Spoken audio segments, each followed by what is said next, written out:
Hello and welcome to another Arsecast Extra, as always, with James from Gunnerblog. James, good morning to you. Good morning, Andrew. How you doing? I'm all right. How are you doing this morning? That's the question. As the resident Englishman. Yes. I'm doing okay. I mean, I think if England had won, I'd probably be doing worse. I'd certainly be more hungover. Right. You know? I kind of feel like it's a good thing for the country that we didn't win. I think the whole place would have gone into a meltdown. I mean, I think nobody would be in work this morning. So at least the country's still functioning. But yeah, I'm okay. I'm used to it. As I said on Twitter last night, it is the history of the England. In an Italian accent, did you say it, or did you tweet that in an Italian accent? I said, it is the history of the England.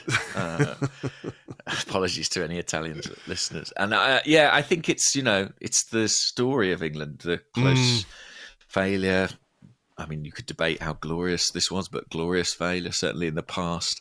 And, hats off to Spain. They were the best team in the tournament, 7 wins from 7. And there is something nice about a tournament where, the best team won it. It's not always true, but I think this time it really is. Yeah, there was a lot, I saw a lot in the build-up to the final where, I said this to you, I think, on WhatsApp, where there was a lot of, it's our destiny, it's going to happen because of the Jude Bellingham overhead kick and the Bukayo Saka goal and the emphatic penalty shootout win, all of these things that make you think the name's on the cup. Yeah, fate is on your side. And I'd said to you, like, I get it, but it also reminded me quite a lot of how we felt as Arsenal fans, maybe when that Reece Nelson goal went in, or all the late goals that we scored over the last couple of seasons, and you think, it's our time, it's going to happen. And then just the relentlessness of a team that has Rodri in it fucks you up. Yeah, that's it.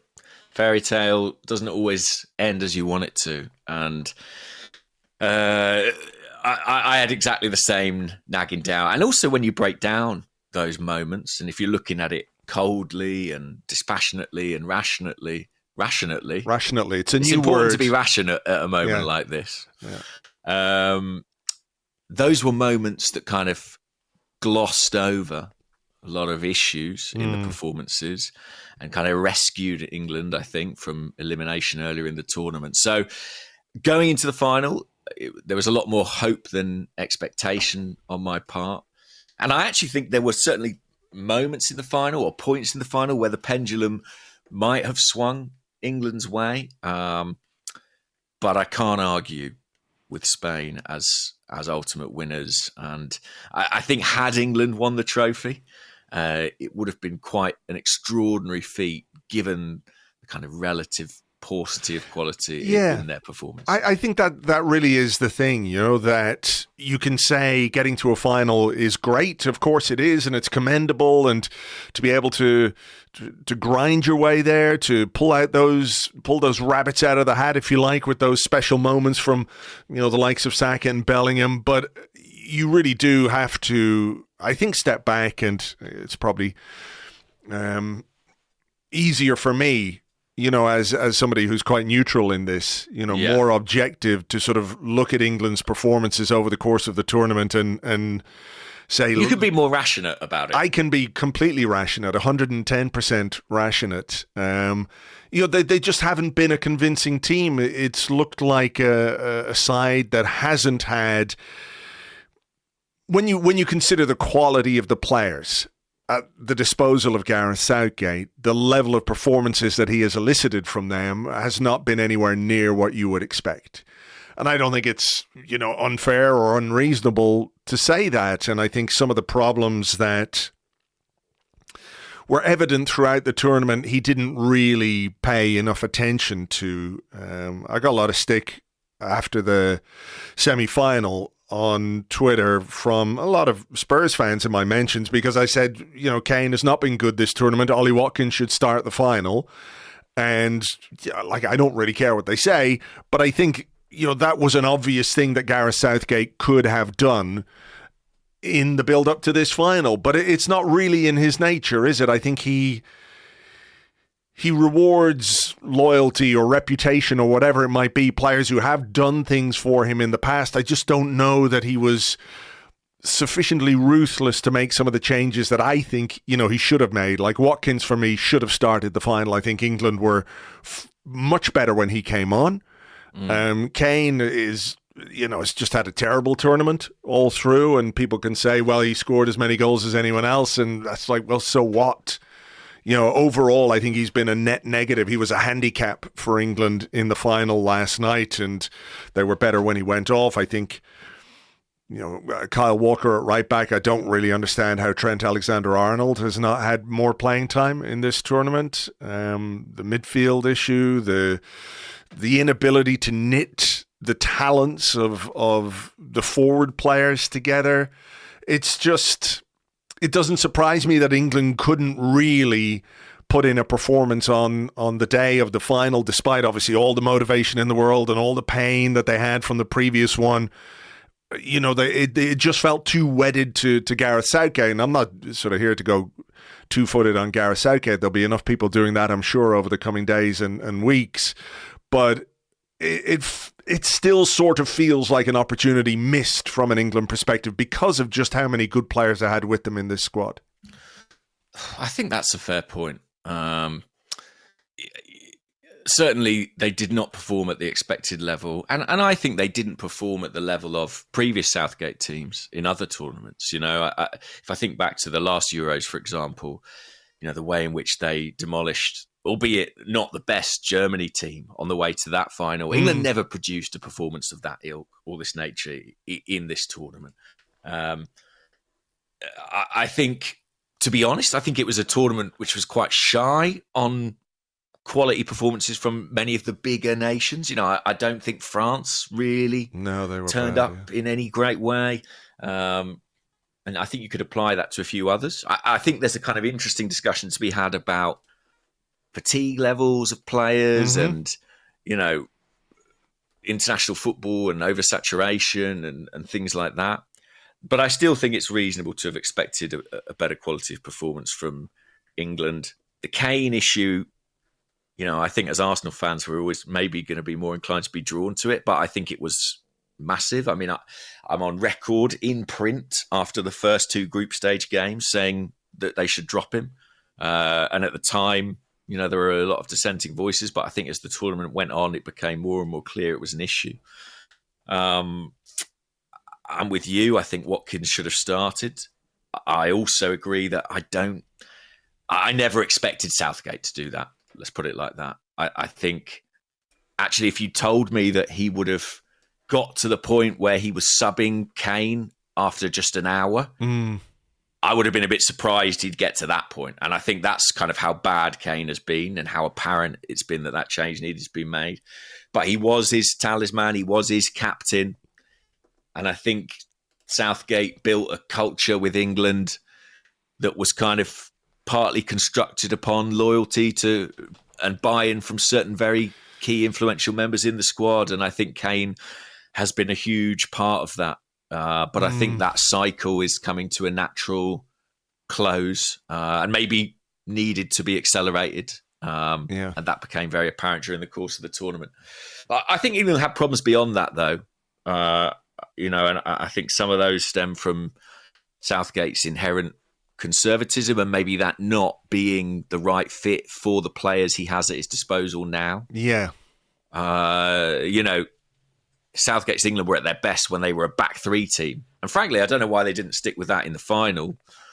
But more cautious, more conservative, playing on the counter-attack. He maybe isn't the manager to be harnessing the talents of Foden, Saka, Bellingham, these slightly more exciting attacking prospects. I think not taking one of Jack Grealish or James Maddison tells you a lot about who Gareth Southgate is and the kind of team he's going to put out. I also think, by the way, and Tim Stillman wrote a column that I only read this morning that I think touched on this a bit, but I think central midfield was a kind of interesting problem for England and one that has a relevance to Arsenal.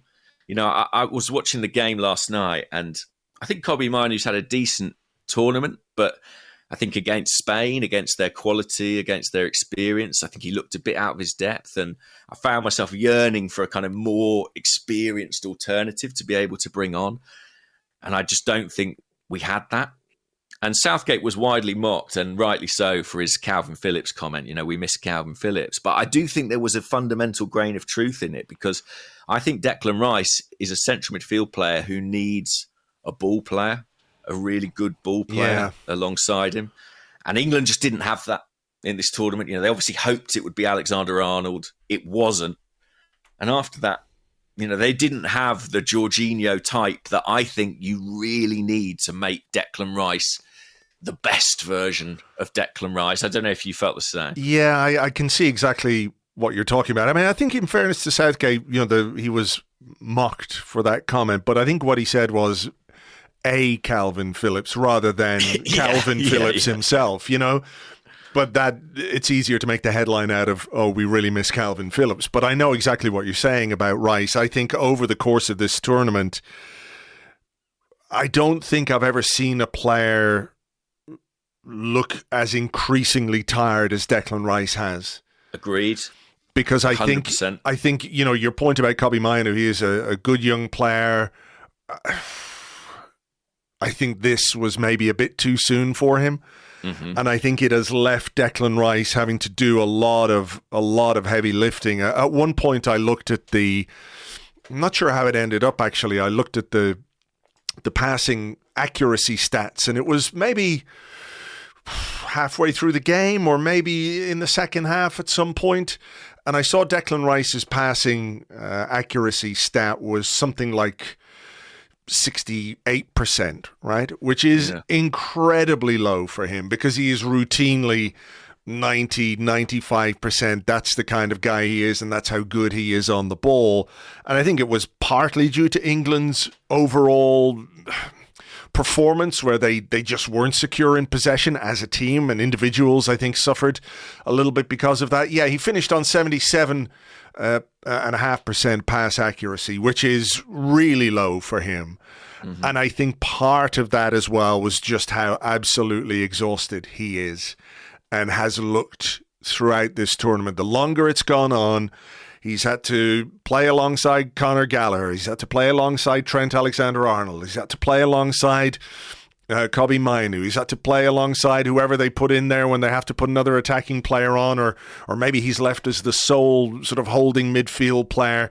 He's carried a big burden in this tournament, and I think his performance in the final yesterday, wasn't his best by any means. But I think when you talk about player fatigue and when you talk about the responsibility that was put on his shoulders by the role that he had to play in that midfield, your point about having a Jorginho rather than a Calvin Phillips alongside him is spot on. I think he looks tired as well, really tired. I think he looked tired at the end of the Premier League season, to be honest with you. And I think obviously that's worsened as the tournament's gone on. But I think Arsenal and England have, in some respects, the same question to answer now, which is, who is going to be the guy who complements Declan Rice for the next 2 years? From Arsenal, they've got to think beyond Jorginho, and for England, they've got to think about 2026 and the World Cup. Yeah. Will it be Mainoo? Will it be Adam Wharton? Will somebody else emerge or return to form? Mm-hmm. Will we see Calvin Phillips gracing the Premier League pitch again? Who knows? I don't think it's Jude Bellingham. I know there are a lot of calls to just put Jude Bellingham in next to Declan Rice, but I think it's a different type, really. I think you want that kind of cultured passing player next to him to really... Because he offers so much, Declan Rice, and he solves so many situations on the pitch, but I do think he needs to be complemented with the right player. Do you think, just sort of bring it back around to an Arsenal perspective, and I have a little question here as well, do you think that is something that Arsenal are really actively seeking in this transfer window? Not least because, there are going to be some questions about how soon Declan Rice and Bukayo Saka, which is the question I have, so don't go too deep into that, are going to be able to come back and contribute for their club after playing, a tournament all through the summer after a long, grueling Premier League season as well. Like, do you think that really is something Arsenal are looking for this window? I think, yes. I think in an ideal world, that's what they'd like to do. I have the sense at the moment that Arsenal are operating a bit like a full nightclub on a Saturday night. There's a kind of one in, one out policy. And I suspect that the arrival of such a player might be contingent on selling a Thomas Partey, for example. But yeah, we've spoken about a central midfielder many times. And I think when you're identifying that player, I think almost the main criteria is you need to think about how they complement Declan Rice, because Declan Rice is going to be at the heart of this Arsenal team for the next 5 years and we hope longer. So yeah, inevitably that will be a big consideration for them. Well, let me ask you this question then. It comes from Sammy on Twitter, who's at AFCSammy10. He says, as a Scottish-based Arsenal fan, England's loss was both funny but also sad, seeing Saka and Rice so upset. Both ended the season losing the league by such a small margin, followed by a marginal Euros defeat. Do you fear for their mental state / fatigue come August? And, that was the thing that struck me at the end of the game last night, was looking at Rice, looking at Saka. I felt really, really sorry for them. Obviously, I wanted them to do well. I think it probably would have been really beneficial for Arsenal if England had won the Euros. That might sound kind of ridiculous, but I think, if Declan Rice and Bukayo Saka go away on their holidays, their well-earned, well-deserved holidays, on the back of winning the Euros, I think their mood is good, and they'll want to then bring that back to the domestic season and go with Arsenal and do one better and win the Premier League. And maybe I'm oversimplifying it here, but I can't help but feel like after 11 months of playing football, like they started last August, it's now the middle of July, they've just stopped. 11 months where they came so close and they're pipped at the post by Manchester City to the Premier League. And then to get to the final, and the second final at the Euros for England, in which both of these guys have played and lost. Like, they're going to feel every single yard that they ran in those 11 months. It's kind of the worst outcome, isn't it? Yeah. Play all the way to the final and come away with that disappointment. And Bukayo Saka was absolutely gutted. He was devastated, wasn't he, after the game? Yeah. I think he was in tears, and none of us want to see that.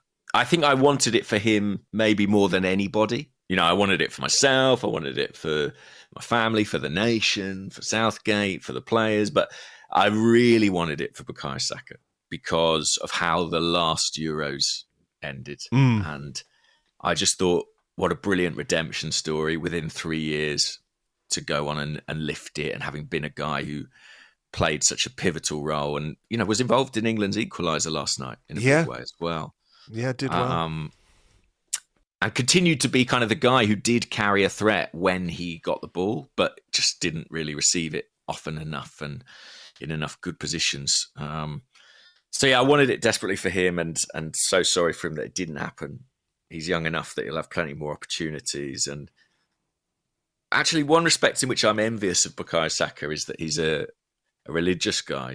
He's a guy of great faith. And when he's hit by these setbacks, yes, there's kind of a psychological component of resilience and strength. But I think he also has the perspective that this is part of God's plan for him. And there must be massive comfort and strength to be derived from that. I think it's partly what helps him overcome some of these setbacks. So I have no doubt about his capacity to do that, and we've seen him do it time after time. But I would have loved him to be able to get one of those medals yesterday. Yeah, I'm a little bit worried, because I do think the physical demands of the game these days are, they're so taxing on the players, and I think totally, yeah. At least I would say, at Arsenal, there are probably the right facilities to to deal with whatever disappointment that they're going through or come back to the club with, because I don't know that you shake it off in a week or two, go away on holidays and get out of the public eye and recharge and recuperate and rest and all the rest of that stuff, But when they come back, there will be the coaches, there will be the psychologists, there will be the personal trainers, all of those things who can help them. But at the same time, it is hard not to worry that disappointment and the physical demands that have been placed on them will have some kind of an impact on them in the new season. It might not even be the start of the season, James. It might be towards the end of the season when the effects of that come through. I don't know, but I feel, at least slightly reassured that I think the manager and the staff that he has at his disposal will be well placed to sort of deal with whatever it is that Bukayo Saka and Declan Rice and Aaron Ramsdale, to a lesser extent. He didn't play, obviously, but was part of the squad and will be feeling disappointed too. It is something they're going to have to figure out, I guess. I mean, listen, Bukayo Saka's had a brilliant 5 years or whatever, been England's player of the year a couple of times, been Arsenal's player of the year, had a phenomenal consistency of performance. But since 2021, lost a Euros final, missed out on top four right at the end of the season, missed out on the Premier League narrowly twice, lost another European final, a World Cup semi-final.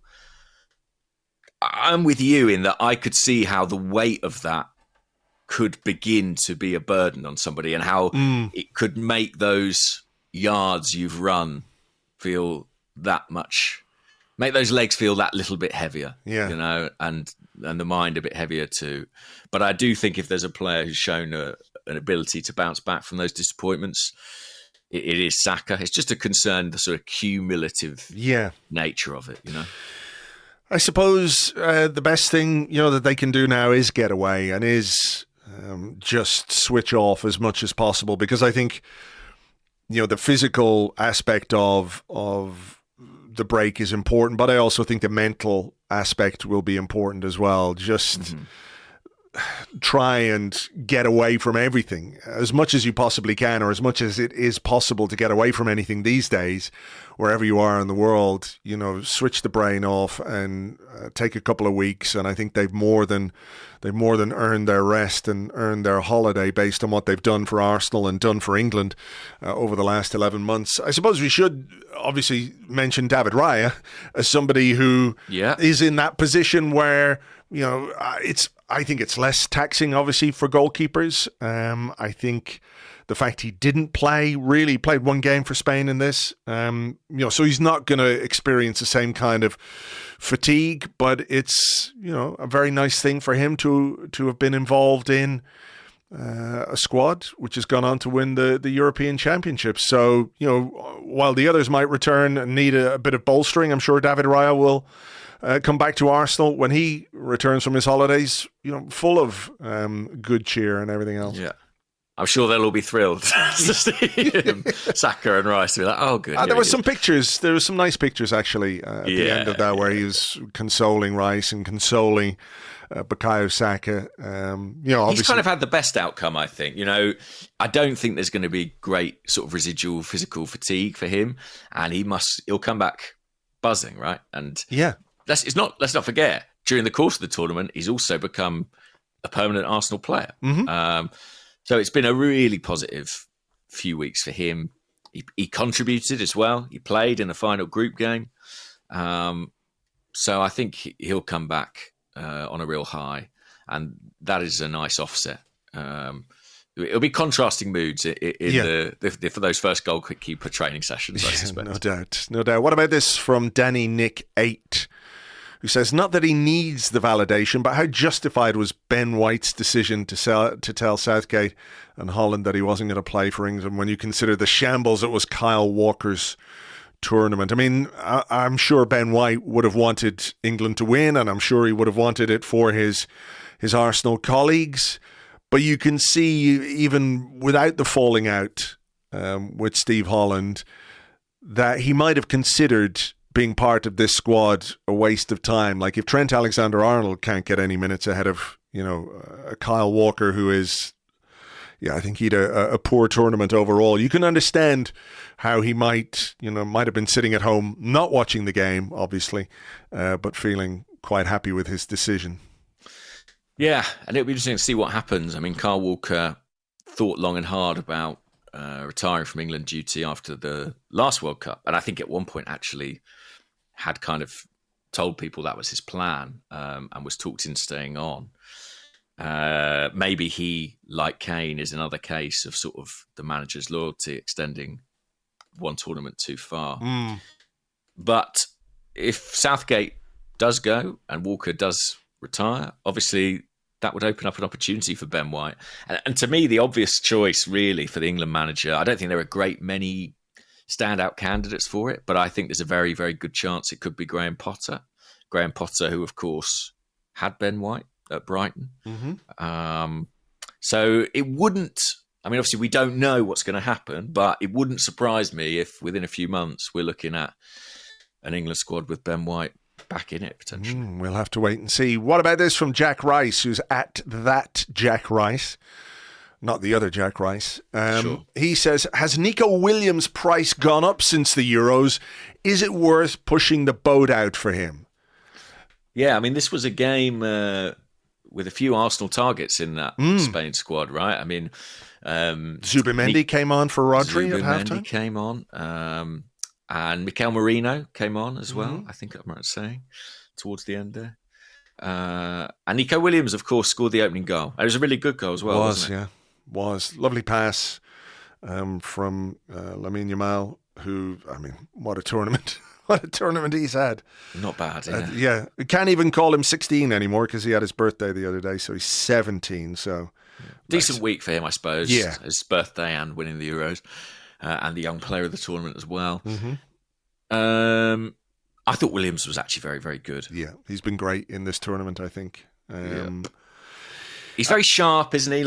Obviously he's threatening behind, he's quick, but I think his close control, his ability to retain the ball in tight spaces, there's something almost kind of Grealish-esque about that. He's kind of a hybrid where he's like a flying winger, but I think he's also quite technical and able to play inside.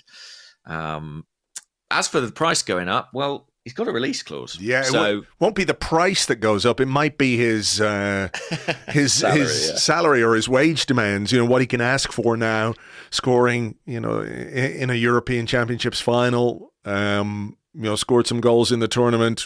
Really did stand out as one of the most exciting players to watch in the tournament. So yeah, the price won't have changed, but certainly I think the package that you might have to offer him to bring him in would be, I think his agent will be very happy guy this morning. Yeah, and that is the way an agent would look at this. I think the release clause means that there'll be greater salary demands with it, because I think an agent would make the case to a club, well, this is a £100 million player, and you're getting him for half the price.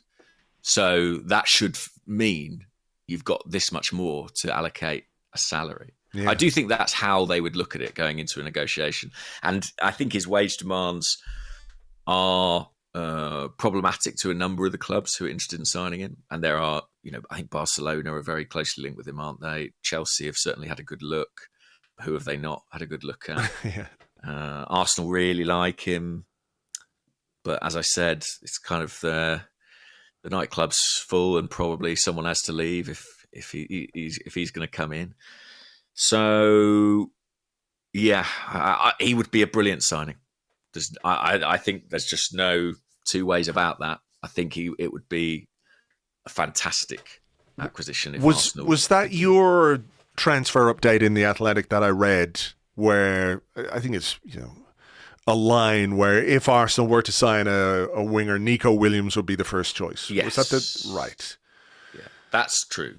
And the if is doing a bit of work there, because I think we're probably talking about Reece Nelson having to be sold, to West Ham or whoever it might be, just to create that space in the squad. Just throwing it out there that if you do sell Reece Nelson to West Ham, and if Eddie Nketiah is sold this summer, I mean, that does take a substantial chunk off the wage bill. Yeah. And if Nico Williams, is minded to accept a sort of a wage that is commensurate with the top earners at Arsenal, whether that's Bukayo Saka or whether that's Kai Havertz or William Saliba, there's guys on very, very good wages at Arsenal these days because of what they've done. There's room for manoeuvre there, isn't there? Definitely. But I think... So I think, let's say with Calafiori, I think Arsenal are taking a bit of a financial gamble in that I think they're trying to get that player in before they've figured out who's going to go out.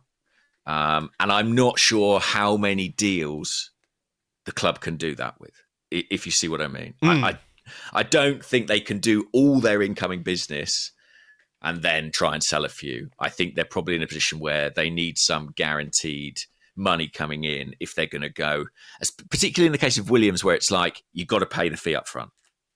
It's not one like where Declan Rice, you can say, we'll do it over X many years. This is the initial payment. These are you've basically got to pay that fee. Get cash. A payday loan from one of those daytime TV ads. But if they do sign a wide player, and I think obviously if Nelson and Nketiah went, that would create the space in the forward line. Yeah, he's the one that Mikel Arteta wants above all others. And historically, he's kind of usually got what he wants. But I think this one will be difficult because competition and, of course, Barcelona. I think I'm surprised they didn't have him in the shirt last night. We've seen that trick before. I think someone on the Discord made that joke, actually. Yeah, I'm not surprised. Yeah. But I would be incredibly excited by that deal. I mean, someone asked a sort of related question. I think it was on Twitter. Let me see if I've got it here. Which was kind of a... what was the phrase? Like almost an ultimatum in some respects. LM Black Flash 29 said, "Would you sell Martinelli if it meant getting Williams?" Oh God.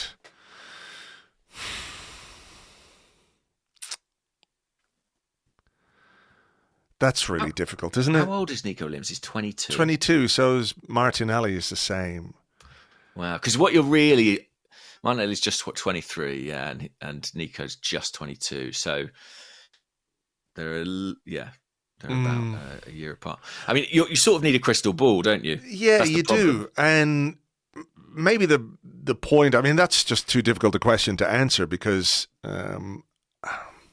I think going back to what we were just talking about, I think what you need to do is you need to sell Reece Nelson and you need to sell Eddie Nketiah and you need to bring Nico Williams in while keeping Martinelli. Exactly. That is how you get your Arsenal team to break the records that they already broke last season and go one better and win the Premier League. Like I don't think you can do it by selling Martinelli and bringing Nico Williams in, as much as that might be an improvement, or the shiny new thing is something people are always very invested in, right? The new player, we love him more than the old player who had a slightly disappointing season last time around. But I think if you have Martinelli and Nico Williams and Bukayo Saka and Gabriel Jesus maybe even for one of the wide positions as well, then your chances of winning things are greatly increased. I think if you keep swapping out like for like while maintaining, with all due respect to Nelson and Nketiah, players like that in the squad, you don't get to make the improvements that you need and don't win the games you need to win in order to become champions.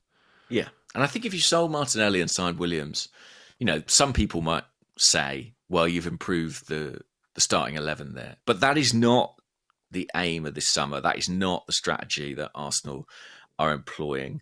It's not about making a better first 11 especially if it comes at the expense of the squad. It's about lifting the level of the squad. And to do that, you need to let go the players who are surplus to requirements and replace them with other good players who come in and, bump others down the pecking order. So we've been saying for a couple of years now, we need an alternative to Saka, Martinelli, someone who can rotate with those players and offer that kind of threat on the flanks. Mm-hmm.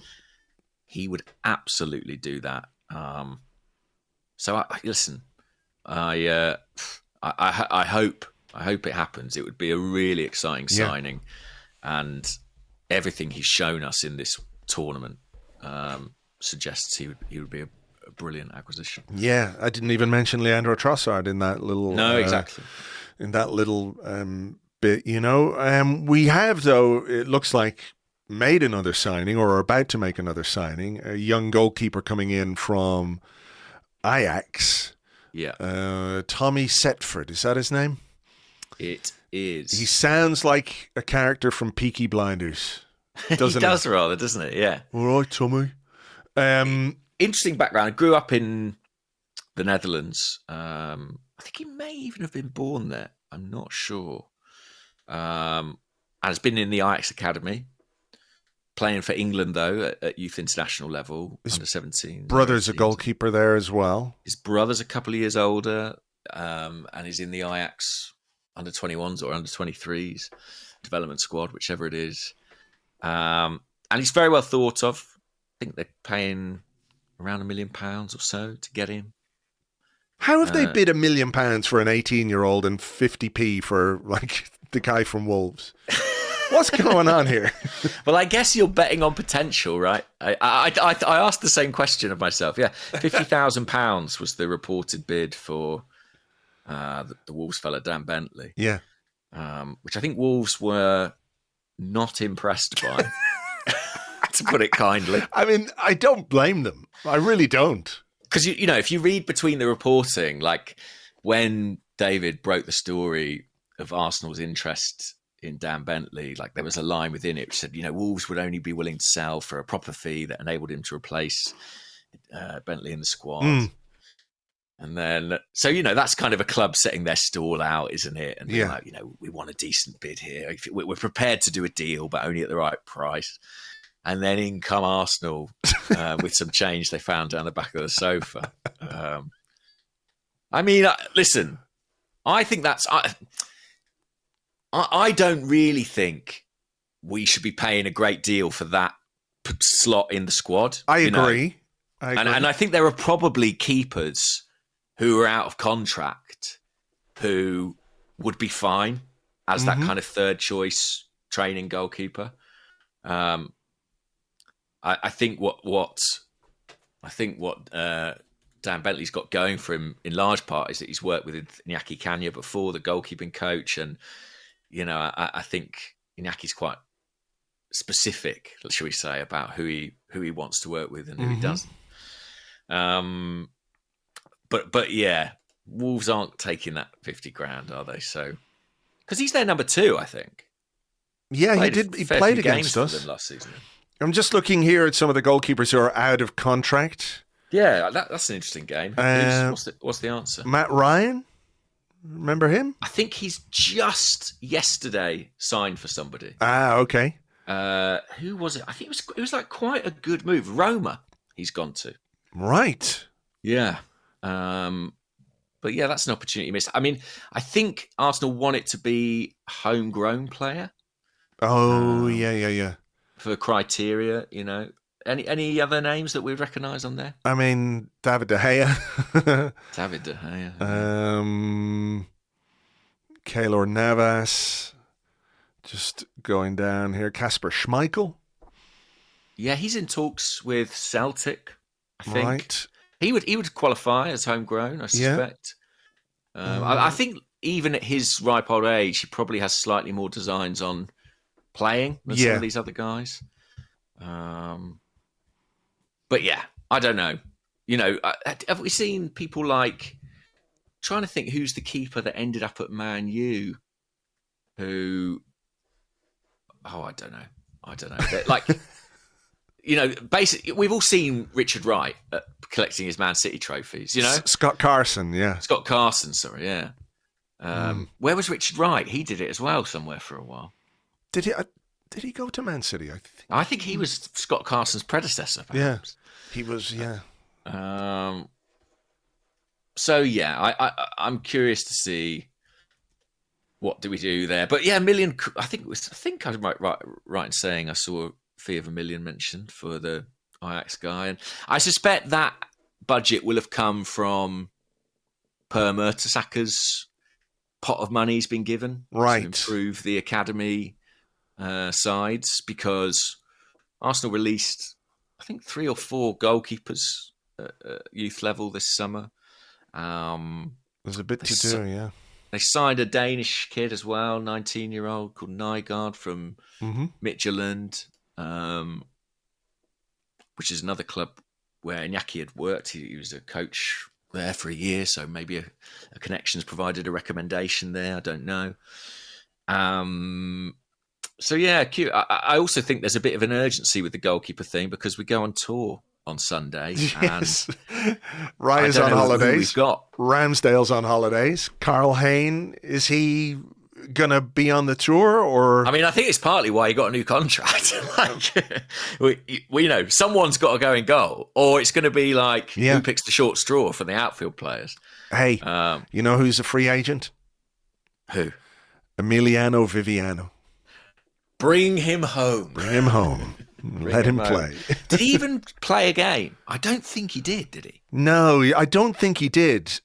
And I remember talking to Dara O'Brien at one point on the Arsecast, and I think it was Viviano, but basically he was emceeing like a charity thing with all the Arsenal players at it one year. Obviously the year that he was there, and Viviano bid and won on like it was either a goalkeeping masterclass or a chance to play on the Emirates pitch or something, and he actually bid on it. Yeah, very funny. So there you go.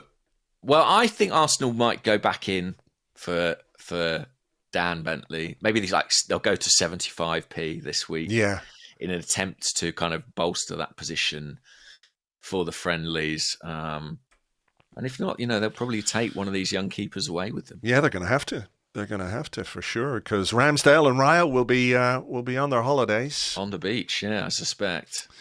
Has there been anything else of note? Sambi Lokonga hasn't quite been confirmed yet, but looks like he's on his way to Sevilla. Nuno Tavares going to Lazio, where it seems like there is an obligation on their part to make the deal permanent. Maybe a bit like the Guendouzi one, is it? Where, remember, Guendouzi went on loan to Marseille and then they had to buy him. So we have a bit of maybe history there. Appearance-related criteria or something attached to that. I don't know. They're not bad deals, I don't think. Sambi, if it converts, is 12 million euros? Something like that. I feel like that's kind of vaguely in line with what we predicted in our ill-fated predictions. I think, if you're going to sell a player outside the Premier League, a player like Sambi as well, whose career has maybe stagnated a little bit, that was about where I thought the level would be. Maybe interesting that there is no interest from the Premier League, despite being at Arsenal and doing quite well for Luton in the games that he played for them last season. I think what's the guy? Handsome Rob, what's his? Edwards. Rob Edwards. He spoke very highly of him as well, when he wasn't injured, but there doesn't seem to have been any interest from the Premier League. Whether or not Sevilla take up that option, I don't know. We'll have to wait and see. I have to say, I think they've really landed on their feet, those boys. Lazio for Tavares, it's a pretty glamorous destination, and Sevilla, I think they had a difficult season last year, but they're a club with great European pedigree, beautiful city to live. Yeah, they've done all right. I think they've done all right there. Luton to Sevilla is a decent move, I'd say. I believe the tapas in Luton are to die for, though.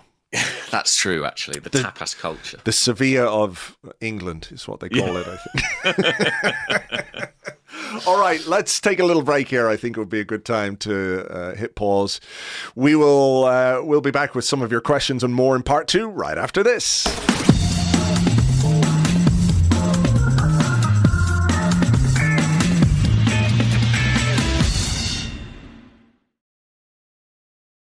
Welcome back to the Arsecast Extra. This is part 2 of the show where we answer questions that you sent to us on Twitter at Gunnerblog and at Arseblog. Also on the Arseblog Discord chat server, which you get access to if you are an Arseblog member over on Patreon. Would you like to go first today, James? I will. Okay. By the way, are we never going to call it X? Is that a thing we're going to commit to? Never. Won't do it. I refuse. It's Twitter until the whole thing falls apart, and then, I'm just not going to do it. Okay, that's a pact, blood pact. Absolutely, right, yes. So this is from Matt on the Discord. I hope they don't change the name of that as well. That'd be really annoying.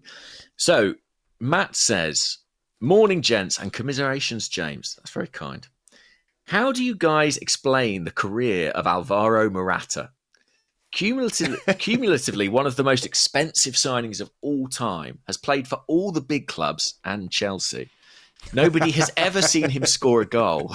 And now at the age of 31, he's led a group of children to a major title. Incredibly perplexing. I understand the perplexification. Is that the right word? And we've been linked with him a bunch of times. Oh, all the time. And every time it happens, I'm like, oh, no, don't do that. Whatever you do, don't do that. I guess he's sort of one of those players who managers really like, that maybe fans don't appreciate as much. Yeah. Is he can more... Can I say a controversial thing? Yeah. Is he a bit of a Havertz in some respects? I can see why you might be in that ballpark. All right. I was thinking about Morata, and my first thought was, I bet Arteta would love him. Do you know what I mean? Like, he's mobile, he works for the team, he's all about shape and function. He's a bit of a leader. And I think there are parallels in the career of Kai Havertz as well. Obviously, I hope Havertz can go on to be more prolific than Morata ever was. But Morata's had a good career. That's the thing. I'm just looking at it. He's played 490, according to Transfermarkt. He has played 490 games as a centre forward. Yeah, with 193 goals and 69 assists. I mean, that's pretty good. Not bad. Yeah. And the thing is, would you categorize him as a striker? Yes, that's the position. I think maybe his role is more of a facilitator for others in the team. Yeah. I think 36 goals for Spain in 80 caps. Yeah. But at the same time, if you were trying to sign him, you'd be like, ugh. I know, but then that's what we were like when we tried to sign Havertz. I do think there are some parallels there. Apparently, he's been a really important part of the squad. He's been like a real leadership figure for this young Spanish team, and everyone's absolutely full of praise for him.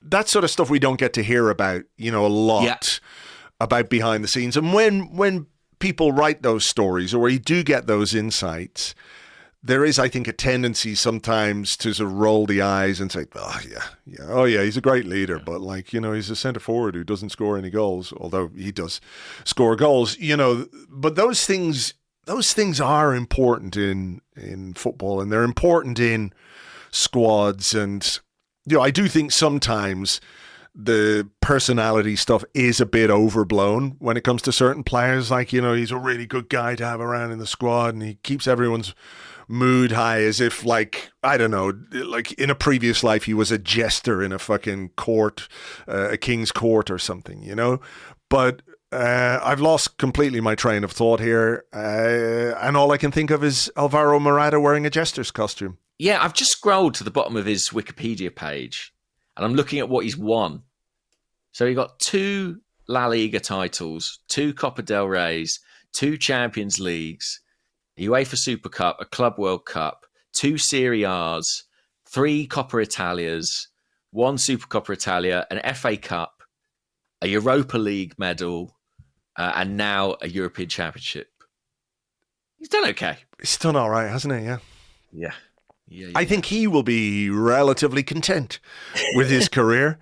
And yeah, I totally understand the question. You know what I mean? Me too. What about this one? It comes from the Gooner Talk, who's at the Gooner Talk TV.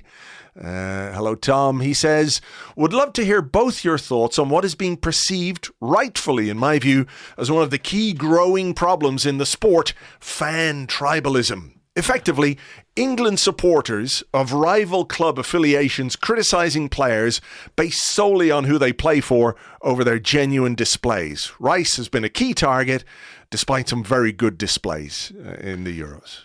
Yeah, I do think, obviously, we're all subjective, we're all fans, we're all biased. I mean, we have done about a month of podcasts about how shit Harry Kane's been. But I mean, it's objectively true. I think it's borne out, right? Yeah.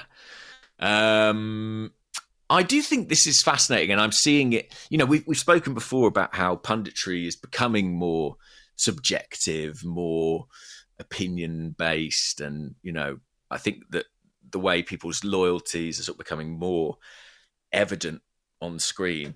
And I found that when watching coverage of the Euros, particularly coverage of England, you'd have Micah Richards saying they've got to get Foden on the ball, because he's a City guy. And then, Rio Ferdinand talking about how brilliant Mainu's been because he's at United. Yeah. And, I'm not saying these points have no basis in truth, but, the biases are evident. And, of course, on social media, that's even more pronounced. And, probably it also feeds into the criticism of the manager because we're all like, well, we don't want our special boys to be taking flack or getting stick. It must be Southgate's fault. And in some respects it is. But I don't know if you're ever really going to get away from that. I just think kind of the genie's out the bottle now, and we're always going to sort of kind of see. We can't take off our Arsenal tinted glasses, just as fans of other clubs only see the international team through the prism of their own support, I think. Yeah, maybe so. I also think, if you are a relatively level-headed person, you can acknowledge that even with your club biases, certain players are good players, right? Yeah, I agree. Like, for example, like, I'm a big Arsenal fan, love Aaron Ramsdale.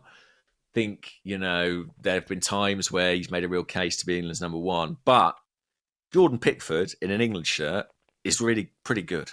Like, better than in an Everton shirt, that's for sure. Yeah, it's kind of amazing. He sort of gets superpowers when he should wear an England shirt under his Everton shirt. That's my advice. And I think I'm pretty good with England. Like, I managed to reach a place of relative objectivity. Hell, I even cheered a Harry Kane penalty when I was out in Germany last week. Yeah, but Twitter's just fucking a bit of a nightmare, isn't it? Yeah, I mean, it's not real. You can't take that too much to heart. No, I don't think so. I think it is a growing thing, and I have to say I've never seen as many opposition fans in my mentions. When I've commented on the Euros, like, obviously a lot of Arsenal fans follow me, but I see so many replies now from fans of other clubs. And I just think there is this thing that, like, if you love Saka, you have to hate Foden. If you love this guy, you have to hate that guy. Yeah. All of these things, and these players are being pitted against each other by, fans of other clubs on Twitter who, if you're a Chelsea fan, then Palmer's great and Saka is shit. And if you're a Man City fan, then, Palmer is a turncoat and Saka is shit and Foden is the guy.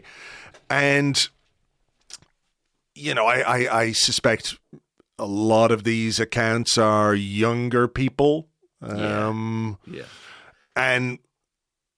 the strongest advice I can give is just not to pay any fucking attention to them and mute them or block them or whatever particular way you want to deal with that kind of thing, because I don't think they're going to engage with you in good faith. They're not out to have a sensible or constructive discussion or dialogue about the relative qualities of these football players. There's a an element of trolling to it, you know, and I'm sure you and most people listening to this don't have any kind of time for that nonsense. It's just really a time sink. Honestly, I think my attitude to that kind of content and social media use has really evolved particularly over the last 2 years or so, I would say. It's almost like a point of maturation with use of social media. Like, you know, when I first got email, by way of example, I was reading every email I got. You know, I was clicking on it being like, oh, someone sent me an email. Oh, I'd better read it. Oh, I'm eligible for this marketing deal that I wasn't previously aware of. How exciting. Whereas now, I'm pretty selective. I'm filtering stuff out. I'm marking stuff as spam.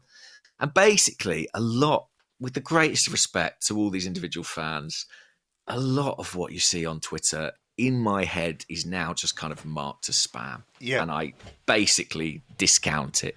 And I think that's the only way to stay sane on social media in this day and age. Yeah, is to ignore most of it. And, you know, there are the tools at your disposal to make sure you don't see stuff from people who, like I said, aren't really acting in good faith. I'd like people in my mentions all through the tournament telling me that Bukayo Saka is shit.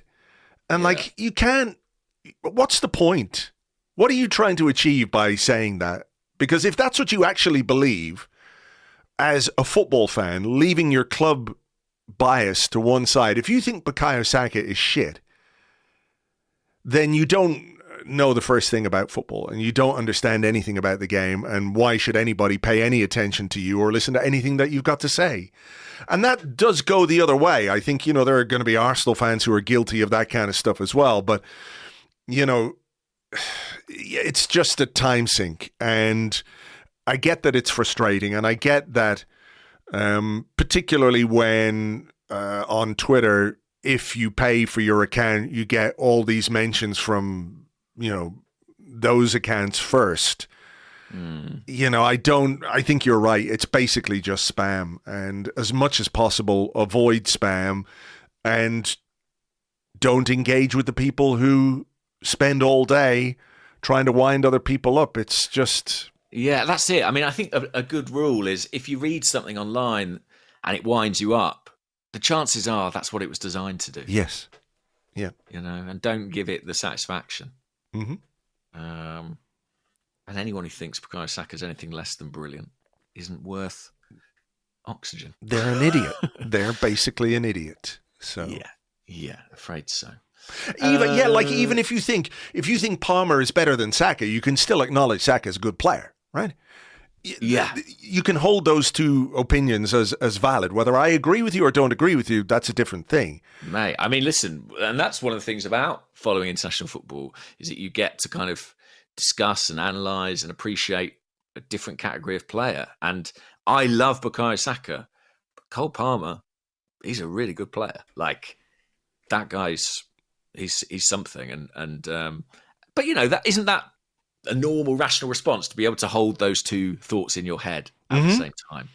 Yes. I don't know. But then, you know, you've used two very important words there, normal and rational, and you didn't even use rationate. Right. Listen, guys, be aware, be rationate. Be as rationate as you can be, yeah. Unfortunately, they're rationing how rationate people are on the internet. Okay. I've got a question about squad numbers. Okay. That's how we know it's summertime. It's from Gaza. And Gaza says, assuming ESR leaves, shed a sultry tear, is there anybody in the squad you'd like to see get the number 10? Or would you prefer it to go to a new signing? Number 10. Number 10, I mean, it feels a very Martin Odegaard number. It's a big number. It feels like the Martin Odegaard number, but would he move? Does he need it? Does he really need it? I mean, so contenders, Odegaard would be one. He would be the only one for me. Yeah, you wouldn't consider Havertz a contender? No. I mean, Havertz, I think he likes 29. He had 29 at Chelsea. He's got 29 here. Yeah, he likes 29. It's probably in his Twitter username or whatever. I think he's sticking with 29. Yeah. How do you feel about Fabio Vieira taking the number 10 shirt? I don't feel very good about that. I thought you might not. Okay. I don't feel like he has earned it or deserves it. Yeah, that would be a strange one. Yeah. So for me, really, the only one is Odegaard. But maybe we make a signing who fits the number 10. What about Williams 10? Does that sound good to you? I'm not sure about 10 on a wide player. I'd have to get football cliches to tell me if it's permitted or not. Eze 10? Ooh. Come on. I'll have that. Yep. I like a bit of that. Yeah, I mean, I like you a know, bit of that. pure, again, who knows? But I think probably a signing, you know, or just keep it on ice for Ethan Ranieri. Yeah, maybe. I like the Eze 10 though. Eze 10. Yeah. Bring him home. This is for anyone who's new to the podcast. This is what James does. You know, just throws these little nuggets in there, little bombas, and then just a couple to get of weeks. the aggregators excited. Yeah. I mean, no, to be fair, Eze is just my hobby horse. Do you know what I mean? It's like my drum I've been banging. He's your Michael Elise, is he? He's my Michael Elise. We all have to have a Crystal Palace player that we're dangerously obsessed with, and mine is Eze. I have to say, actually, what I saw of him in the tournament confirmed that for me. I know he didn't play a ton of minutes, but when he did, there was a kind of fluidity to his game, coupled with a bit of power as well, versatility. He played left wing back at one stage. I do think he could solve a ton of problems in this Arsenal squad. But he's a very good player, yeah. But, you know, not a cheap one. Again, it's one of those release clause situations, isn't it? There, where I think the money has to be paid up front, and it's I think about £60 million, which we need 2 payday loans. That's what we need. Edu and Richard Garlick. We need to sell Reece Nelson twice. Yeah, maybe we can sell him to Chelsea twice. I don't know. They're involved in that kind of stuff. That sounds like the kind of thing they would do, an accounting trick. Yeah. We had a little question about Gabriel Martinelli earlier, but what about this one from Ramsey, who's at Ramsey underscore sports on Twitter? He says, how imperative is it for us to get our attacking Brazilian forwards back to their best this season? Lots of talk about us signing a winger, as we've been discussing, but he says we may have enough if they come back into form. We may. I mean, it's really important. Not just for Martinelli, but for Gabriel Jesus as well. I don't really know what to add to that, to be honest. We need them. We need their goals. We need their assists. We need their minutes. We need them available. They've got a big part to play. I mean, before the summer, there was talk. I wrote that Gabriel Jesus could well leave. And I think if there was an offer, that remains the case. But I'm not sure there's going to be. Certainly, there's been no indication of it at this point in time. And if he's going to be here, we need him on the pitch.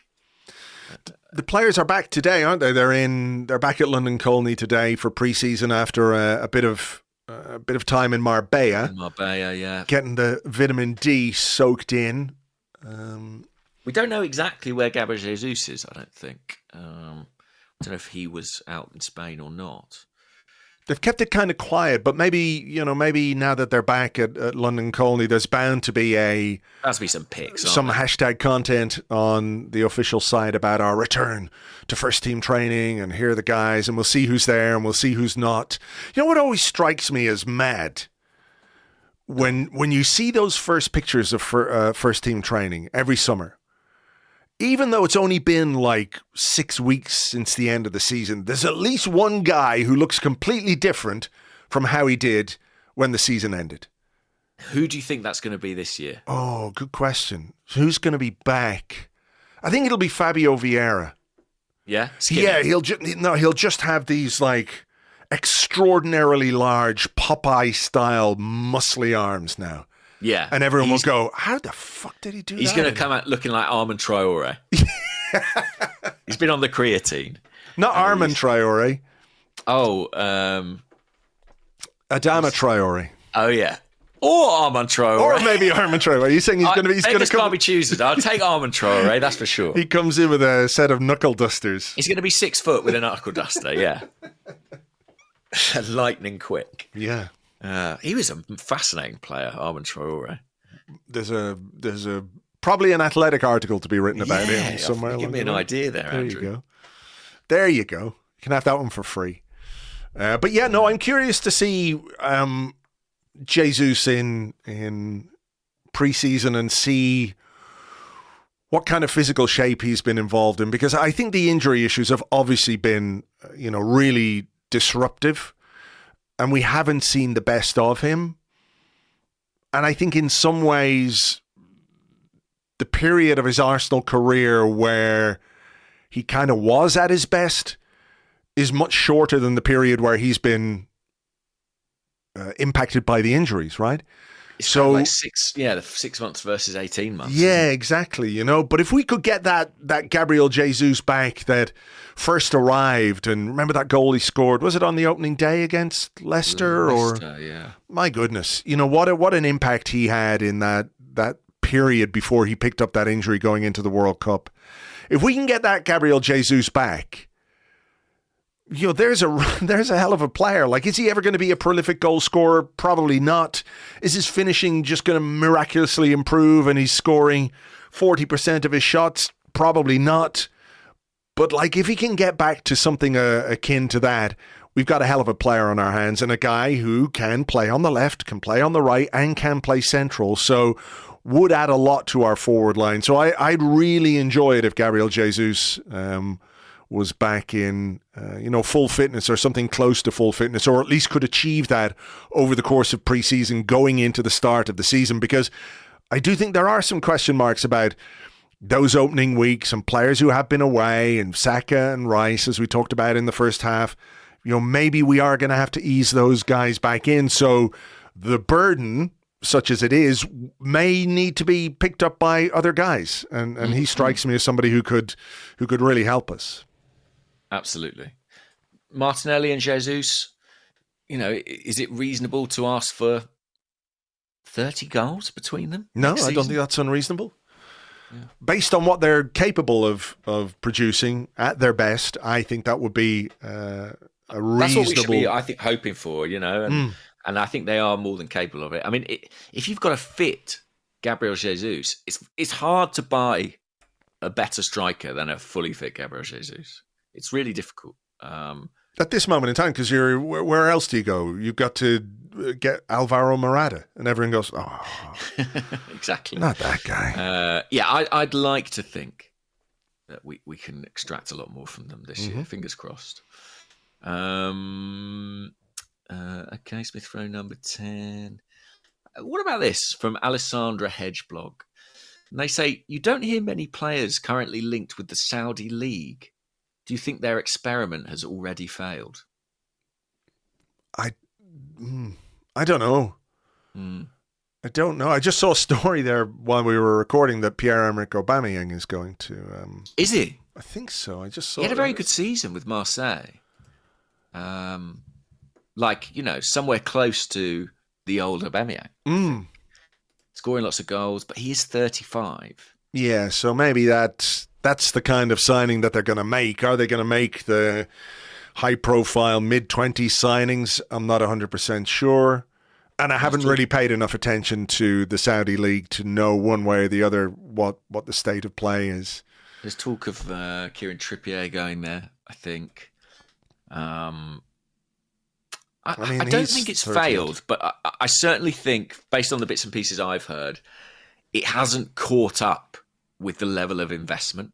So the football infrastructure, it is not the facilities, for example, is not at the standard that you would expect given the salaries that they're offering and paying. So I think among players, there have been a few horror stories. A few people who've been like, "Oh Christ, it wasn't what I expected." Or certainly Jordan Henderson was out there pretty quick, wasn't he? So yeah. I think it's probably too soon to say it's failed, but I don't think it has carried through the initial momentum caused by the big splurge. And it doesn't surprise me that the players that we're mainly talking about going there are guys, coming towards the end of their career. Who knows? I mean, they have the capacity to invest continually, right? Mm-hmm. So it may be that over time they get to where they need to be. But I think at this present moment, I don't think it's like a great option for a Champions League player. So yeah, except for Thomas Partey, it's a great option for him. It's a great option, and we should the weather's make sure. terrific. Yeah, love it there. The food, he'll love it. Yeah, have a great time. What about? His bags for him, basically. Yeah. What about this one from AB_Gooner on the Discord? He says, "Morning, gents. A transfer that's not been discussed is who will be the new Arsenal CEO. Any word on that?" Which is, obviously a question with regards Vinay, who has left the club. Is there going to be a new CEO, or have they sort of just restructured things around? Yeah, no CEO is my understanding. Richard Garlick, who was formerly I think, director of football operations or head of football operations, he's the new managing director, which is effectively Vinay's replacement. That in turn means he will be replaced. So his role as kind of the contracts guy, Edu's paperwork man, will be there'll be an appointment, I think, at some point this summer. That's why we haven't signed any players. We don't have anyone who can. Got the contracts guy. Don't have the contracts guy. Richard Garlick is like, busy with all his fuck off. I used to. I don't have time for any of this anymore. Yeah. I'm managing the direction of the entire club. I can't do this. I think that's exactly why, Andrew. You've hit the nail on the head. So yeah, that's happened. I think he's officially started as MD and led his first couple of big meetings and what have you. So yeah, no CEO in name. I think it's a slightly different definition of the role, but effectively the same thing. And again, the vice chairman, Tim Lewis, continues to be very influential at the top of the running of the club. Yes. To the point where I think with an MD and a vice chairman who's not heavily involved, I don't think there's room or need for a CEO as well. What about this one, actually? We from Fonzie Jones, he's also on the Discord. He said, now that this international football crap is over, who are we going to see on the preseason tour in a couple of weeks? So I'm just going through the squad here. Who will we see? At the start of the tour? Yeah. I think there's one of the groundsmen has volunteered to go in goal. So he'll be there. Stuart McFarlane down the right wing. Yeah, Gunnosaurus on the plane. Yeah, that's it. Beyond that, well, Martin Odegaard, we know. Yeah. Presume we talked about Carl Hayne. I think, yes. I think he will be there. Ben White. Jurriën Timber. Will be there. Kivior will be there. Pre-season mainstay, Jurriën Timber. This is the part of the year when he really shines. Oh my goodness. Hopefully we see that. Tomiyasu? Yeah, I think probably Tomiyasu. I'm not exactly sure what Japan's were up to. Mm-hmm. They were probably in the Copa America. Everyone's in the Copa America these days. There's a bunch of players who, a lot of people thought might not be with the club anymore, but are. Smith Rowe, Nelson. Smith Rowe. Kieran Tierney, I imagine, will not be fit to travel. Jorginho, Vieira. Jorginho, I think, could be back. Italy went out pretty early, didn't they? I think that the likes of Trossard and Kai Havertz will join up with the tour partway through. Basically, the guys who went out, in the earlier knockout rounds, will I think come out to the US, but not right away. Right, Zinchenko. And I don't know if they'd be playing out there. Zinchenko and Kivior as well, probably in that bunch. They'd be in that bunch. Eddie Nketiah? Yeah, he should be there unless, a move happens, but... No, I think he'll be there. Reece Nelson. If you're a young player at Arsenal right now, your chances of being on the tour are pretty high, aren't they? Yeah, like I would expect Ethan Ranieri, I would expect Miles Lewis-Skelly. There's been some talk about a couple of other academy players. They'll have to be, whether it's, do you take someone like Brooke Norton-Cuffy, who's got lots of senior experience at championship level? Charlie Patino. Yeah. Yeah. Potentially. Aidan Heaven, I think, young centre-half who could be in contention, trained plenty of times with the first team. Charles Sago Jr. played last season, didn't he, against Brentford? Maybe he would go out there. There's going to be some young players on that trip, and what an experience it'll be for those guys. Yeah, for sure. Big stadiums against big teams as well. That is true. The Bournemouth game in LA is in the LA Galaxy Stadium, which is not big, but obviously SoFi is enormous. Manchester United as well. Liverpool then in Philadelphia. And that's a big stadium too, Lincoln Financial Field. So, yeah, it could be a really great experience for some of those young players. And hopefully we can cobble together a decent enough team to get a result. I know it's just a friendly, but I don't like to see Manchester United ever happy about anything. No, and I was at the game last season when Manchester United beat us in New Jersey, and they thought they were the shit. They thought they had it all cracked, and look how their season went. So I would actually take another preseason defeat to Manchester United if it meant their entire season was a shambles again, but it doesn't really work like that. So let's hope we kick the fuck out of them. That's for everyone's enjoyment, not just Arsenal fans, but the wider football community who would enjoy seeing Manchester United get kicked around. What about this Euros question? Rad B said, favourite manager of the Euros or the Copa America? I feel like there's been some good performances, Jesse Marsh, and natural fits where the team, Bielsa and Uruguay, are greater than the sum of their parts, not England and Southgate. I don't have a favourite manager. No. I enjoyed the tournament. I didn't really get to see any of the Copa America because it was on too late. But I did enjoy the Euros overall, but I didn't sort of spend any time thinking about the managers. Obviously, the Spanish guy did very well and has won the tournament. But that never occurs to me really. Like, who is the guy on the sideline at the international tournament that I am going to get invested in? No, because we like our manager, basically. Yeah, exactly. Maybe it would be different if we were desperate for a change or really needed a change. Then you might be looking at some.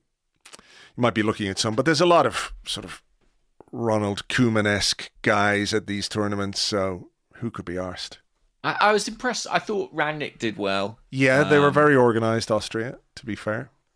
Yeah, and I think international football might be maybe more suited to him than club management. You can't look past De La Fuente, who I'll hold my hands up and say I knew almost nothing about going into the tournament, the Spain manager. Mm-hmm. But it's had a really interesting career. I think at club level only managed in like the Spanish third tier for a very limited amount of time as well. Mm-hmm. But has basically been in the Spanish National Federation and consequently is like a tournament specialist, had led Spain's youth teams through countless international tournaments and translated that experience and had worked with many of these players in the past into senior level. Yeah. I think that's really interesting model, and I think we often think of the skills of being a club manager and international manager as being totally transferable, but I think actually it makes perfect sense that it would be sort of a specialist role. And I think Southgate, to an extent, certainly in previous tournaments, has kind of been that for England. And do I think that will make him a great Premier League manager? Well, probably not necessarily. Same with Deschamps to an extent as well, Yeah, so it's like, I think it makes it interesting when you're thinking about who to appoint, and who might be, for example, the England manager. Well, it's not necessarily the obvious candidate. There might be somebody who's right for it based on their previous international experiences. I mean, that's going to be that for Southgate, right? He's going to call it. I would think so. I feel like I felt like that would be the case, whatever happened. To be honest, yeah. But the FA love him and will almost certainly ask him to stay or make him an offer to stay. And I think it will be him who says, kind of, enough's enough kind of thing. Yeah. I mean, it feels to me like throughout this tournament, he has been quite affected, maybe more than any other time, by the criticism, which I think a lot of the criticism about how England played was justified, but it did feel like it had gone or tipped over just a little bit, with some of the stuff that went on, some of the beer cups being thrown at him. Although, to be fair, I don't think he was alone in that. There were so many beer cups being flung throughout this tournament. I got hit by a few on Wednesday. Right. I mean, I know it's kind of all in good spirits, but at the same time, not great. Yeah. Not great if you're on the receiving end of a fucking plastic cup full of beer, No, it's not ideal. The journey home is pretty unpleasant after that. But I think I'm actually really fascinated to see what Southgate wants to do. Like, does he really have designs on being a Premier League manager, for example? Yeah. It's a very different rhythm. It's a very different scrutiny, different life, different pressures. I don't know. I'm not 1,000% sure that he'll want to do that, but he might. He might be like, have that itch to scratch. He did it briefly with Middlesbrough, and I know people think like, he wouldn't be very good, and I think that may be right, but you never know if he surrounds himself with the right staff and the right coaches, because I think he is much more of a manager than he is a coach. I think he could do okay somewhere. But it's an interesting one. You suspect if he wanted to stay with the FA in some sort of role, he probably has a job for life, and I think it will probably end up that way. But I think it's time for a change with England. Yeah. And I think it will be Graham Potter. I just look at who's out there. I don't see Eddie Howe leaving Newcastle. No. I don't see... someone like Lee Carsley could get it. Southgate was not necessarily an obvious choice when he got it. He was quite inexperienced. But the fact that Graham Potter's sort of unemployed, the fact that he's associated with a more attractive style of football, which I think is what the fans want to see. I think his reputation could do with a bit of rehabilitation. Maybe he's not that likely to get a big club job after what happened at Chelsea. It just feels like the obvious fit for me. Certainly more than former Republic of Ireland international Lee Carsley, even though he is coach of we've got a couple of Irish England midfielders in the team. Let's have an Irish manager. That's true. Why not? All right, look, I think we better leave it there for this particular episode.